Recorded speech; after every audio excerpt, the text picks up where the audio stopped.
So here I am with this system unit. Now, system units are fantastic, but they're kind of useless by themselves because I need to plug things like monitors and keyboards and mice and maybe a printer, or maybe plug it into a network. I need to plug stuff in. I need to connect peripherals to this system unit in order to take advantage of the power of this modern computer. So what I want to do in this episode, I'm going to call this external connections. And basically we're going to take a tour of the outside of this computer and talk about the different types of connections that you're going to be running into. Now, before we go any further, I want to be real careful with some terminology here. The terms connection, connections, jack, port, all of these different phrases, they might have definitions that if you really wanted to nail it down, you'd be technically correct but have no friends. I personally interchange them. So whether I say jack or port or connector or connections, I'm talking about the things in the back and the cables that we plug into them so that we can make stuff go. Got it? Let's go ahead and get started. So marching from left to right, first off, on the far left here is actually kind of an interesting little connection right there. This guy is unique to this system. And what it's used for isn't actually to plug in a mouse or a keyboard. It's actually used for a way for me to reset some of the internal stuff on the inside of this computer. Check out my BIOS section. You're going to see that connector again. If we take a look, now we see all these rectangular connectors, and some will have green outlines and some of them have blue outlines. All of those are probably the most famous peripheral connection we have today, USB. USB's been around now for 20 years and it's pretty much taken over the universe. Odds are good if you're going to be plugging in a mouse or a keyboard or a printer or something like that, it will probably use USB, although some other types of connections are available. Now, moving along, we see these two large rectangular connections here.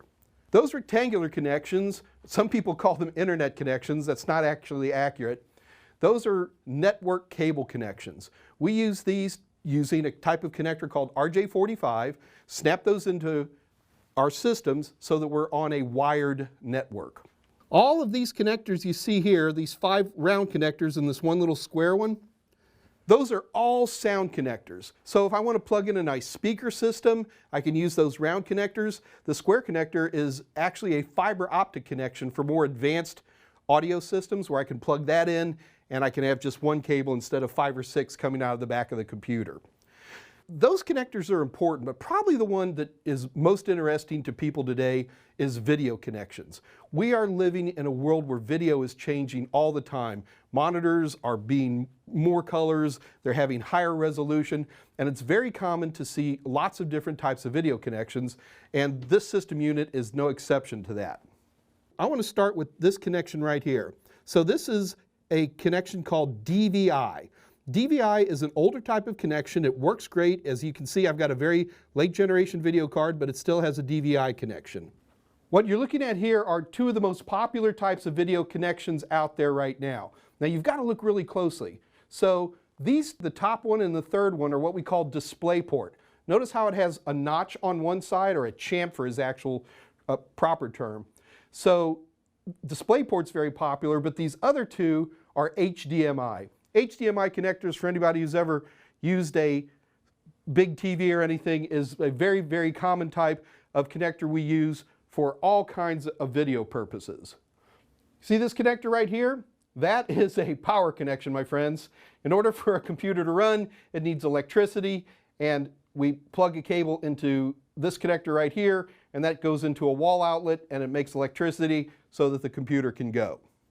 So that covers all of the back connections, but any computer today is also going to have connections on the front and on the outside. So what I'm going to do, I'm assuming we can get rid of this device? Okay. So what we're going to do now is take a look on the actual outside front of this particular device and talk about some of the connections we see there. So what we're looking at here, these aren't connections, these are just on and off buttons and a reset switch, but these are the ones I'm most interested in. USB is so common today that it's really popular for a lot of people. Like, for example, my headset. I don't want to plug that into the back of my system unit. It's just easier for me to plug it in front. Or if I've got a thumb drive, I don't want to reach around the back. I've done it a million times just to plug in a thumb drive. It's convenient for me to have these front panel connections that allow me to plug in USB devices, and in this case, the old school, this is a microphone and a speakers. So if we want to plug that in, we can do that here as well. Now, this is a great system, but CompTIA wants you to be aware of some of the older types of connectors. So to be ready for that, I've got something else to show you. So this is an older system I have here. It's about 10, maybe 12 years old, and it's got a lot of older external connections that aren't quite as common today, but they're certainly on the exam, so let's take a peek at those too. Oh, let me get my test display device one more time.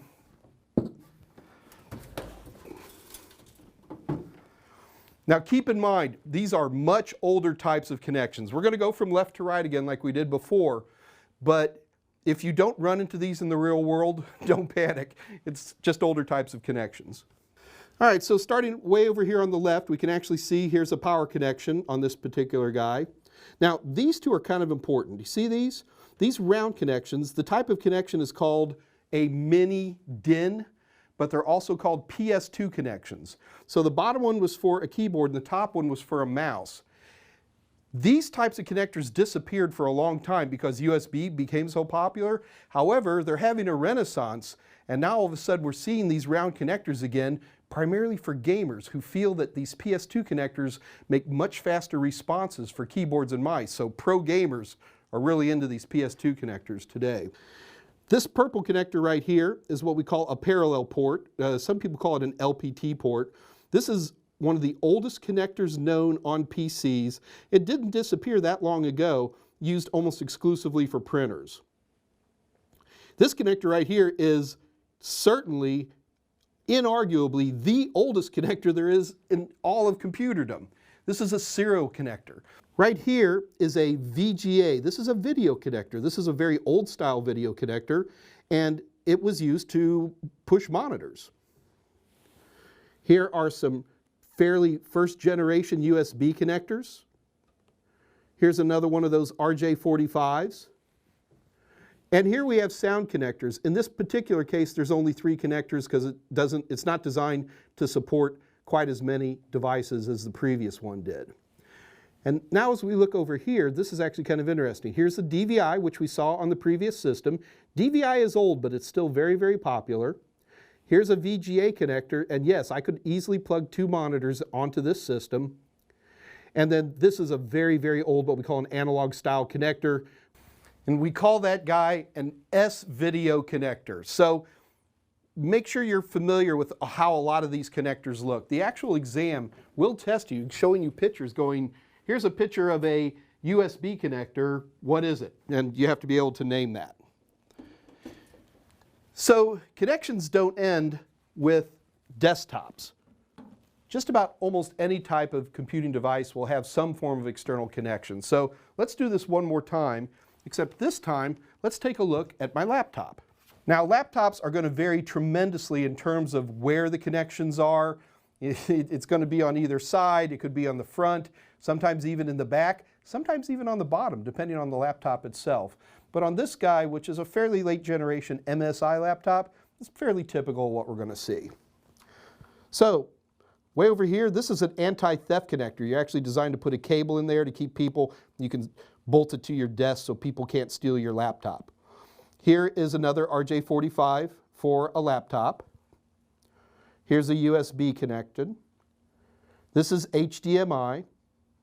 And that's actually DisplayPort. It's a different shape of DisplayPort, but they call that a mini DisplayPort. Another USB. This is a more advanced USB connection called USB-C. Technically, this is called USB-A. We've got an entire USB episode for you to watch. And here's a microphone and speaker connection. So I don't think there's anything on the front of this guy. So as we take a look on this side, first of all, we have another USB connection. This is, I use this like crazy. That's for an SD card. If anytime I need to pull something out of my camera and slide it right into here. And then last, way over here is a power connection. And here's something that's becoming rarer and rarer. That's actually optical media, because I use a lot of optical media. All right, so we went through a number of different types of connectors in this episode. What's important for you to take away from this is you're beginning to get an idea of some of the names of the types of connectors that you're going to expect, some basic functionality of those connectors. So if I show you an HDMI connector, don't assume you're going to plug a mouse into it. Got the idea? Make sure you're comfortable with those and the basic shapes, and you'll be fine on the exam.